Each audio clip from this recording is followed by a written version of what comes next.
और साथियों, आप लोगों को पता होगा कि 28 तारीख के जो झारखंड सचिवालय की जो परीक्षा हुई थी उसे कैंसिल कर दिया गया है।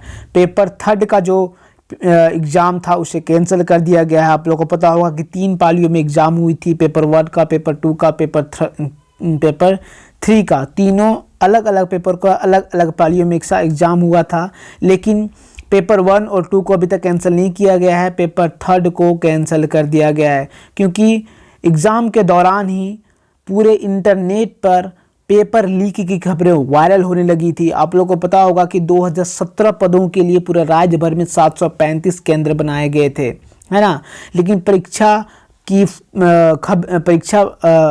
क्वेश्चन, है ना, एग्ज़ाम पेपर लीक होने की वजह से देर रात तक जेएसएससी आयोग ने पेपर थर्ड का एग्ज़ाम को कैंसिल कर दिया गया है क्योंकि जिस दिन एग्ज़ाम था उसी दिन दोपहर में जेएसएससी को 2 ईमेल प्राप्त हुए थे, जिसमें से साफ पता चल रहा था कि उसमें एक प्रश्न भेजा गया था जो प्रश्न पेपर 3 से मेल का था, जिसके बाद से जेएसएससी ने इस चीज़ की पुष्टि की कि पेपर वाकई में लीक हो गया है, जिसके बाद से पेपर थर्ड को कैंसिल कर दिया गया है। दोस्तों, पूरी कहानी इसमें थोड़ा सा हम लोग जानेंगे कि कैसे पेपर लीक हुआ था, कहाँ का कनेक्शन है और कैसे क्या कुछ हुआ था, इस वीडियो में हम लोग जानेंगे। तो देखिए, यहाँ पे पेपर में लिखा हुआ है, पेपर कटिंग में आपको यहाँ पे दिखा रहा हूँ, ठीक है।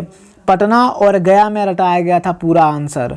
प्रश्न पत्र लीक होने का बिहार कनेक्शन भी सामने आया है। सूत्रों के मुताबिक परीक्षा माफियों ने पहले ही प्रश्न पत्र उड़ा लिए थे, उसका आंसर को भी बनवा लिया था।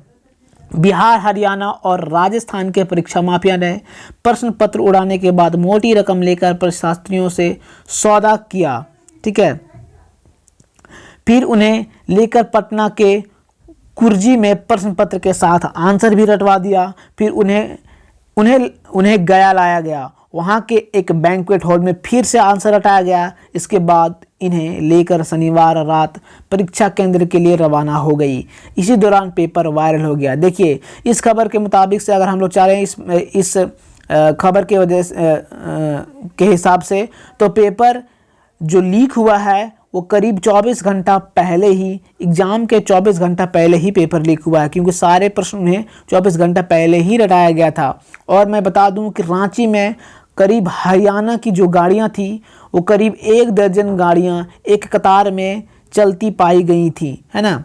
एक कतार में हरियाणा नंबर की गाड़ियां, एक्सयूवी गाड़ियां एक कतार में चली आ रही थी, है ना, एक साथ चल रही थी। तो ये एक अनकॉमन चीज़ है क्योंकि एक्सयूवी गाड़ियां चलना कोई बड़ी बात नहीं है, लेकिन एक ही नंबर प्लेट से, एक ही जगह के, एक ही राज्य के नंबर प्लेट से चलना करीब 12 गाड़ियां कुछ और दर्शाती हैं, ठीक है दोस्तों। तो ये थी अपडेट्स जो मैंने आपको बताया, है ना। अब इसके तो सीबीआई जांच की मांग कर रहे हैं छात्र लोग। लेट्स सी कि इसके बारे में इसका जो दोषी है उसे खोज के उसे कड़ी से कड़ी सज़ा हो, यही हम लोग चाहते हैं। और 4 तारीख को जो एग्ज़ाम होने वाली है उसे भी कैंसिल कर दिया जाए क्योंकि इसकी कोई गारंटी नहीं है कि अगर 28 तारीख की एग्ज़ाम लीक हुआ है तो इसकी क्या गारंटी कि 4 तारीख का जो एग्ज़ाम वो बिल्कुल फेयर तरीके से हो जाएगा, बिल्कुल अच्छे से हो जाएगा, इसकी भी कोई गारंटी नहीं है।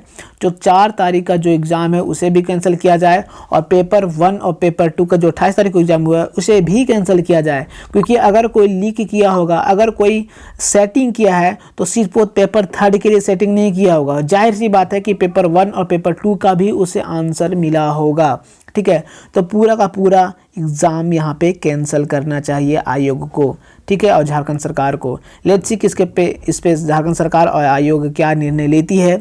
तब तक के लिए धन्यवाद। आई होप ये वीडियो आपको पसंद आई हो, इन्फॉर्मेटिव लगी है। ऐसे वीडियो पाने के लिए हमारे चैनल को सब्सक्राइब करिए और जेएसएससी जेल से रिलेटेड कोई भी जानकारी पाने के लिए आप हमारे चैनल को सब्सक्राइब कर लीजिएगा। जैसे ही कुछ अपडेट्स मिलते हैं आपको वीडियो के थ्रू मिल जाएगा।